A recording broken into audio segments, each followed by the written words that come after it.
Shout out mga idol. Why? Kano bili mo niyan, Yor? 200 kilo. Ang lalaki naman ang isdang nabili nyo. 15 kilo.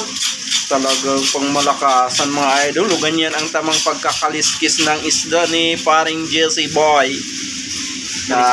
Shout out sa kanya at i-follow nyo sa kanyang Facebook, GC Boy Cooking Content. Tama ba, idol? Tama mo. Kasama si Sir Nuriel. Ano ko na? Lalaki ng mga isda yan, boy. Ilang kilo yan? Ito? Oh? 2.5. Ginayan sa sakit yung paa natin. Okay. Ikaw, shout out ka. Saan? Shout out kay Idol Uncle Pam. Shout out yan sa mga hindi pa nakakarinig. Dapat makikinig. Very good talaga. Saan ka? Wala ako taga-videographer. Dumating na. Wala pa ba? Wala pa. Iwa-iwalay kami pag-ulan eh.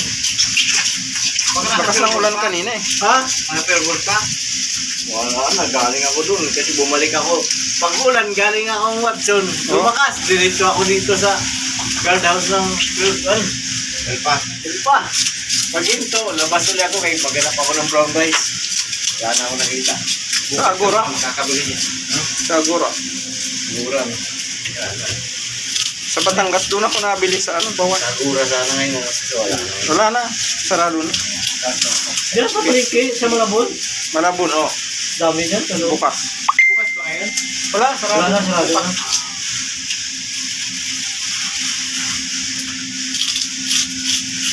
May sahod na. Bukas na yung alawat?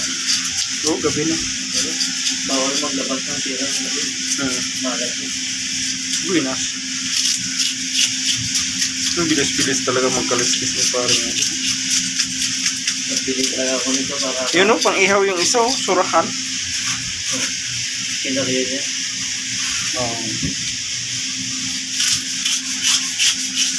Mura lang yan, no? 150 na yan, no?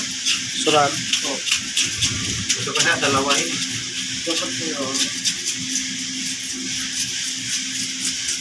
Yan yung magandang ulam, boy. Noong nakaraan, nagsunod-sunod yung karne natin, kaya sumakit pa ako. Oh, ginuguan tapos. Dinuguan, tapos sabi, Baka. umalis si Tapos, Tipa Mura, nilagyan mo yung... Di ba baka? Tapos Oh. pagkagabi, ano? Atay? Atay. Malunan? Yeah. Doon talaga. Yari talaga, no?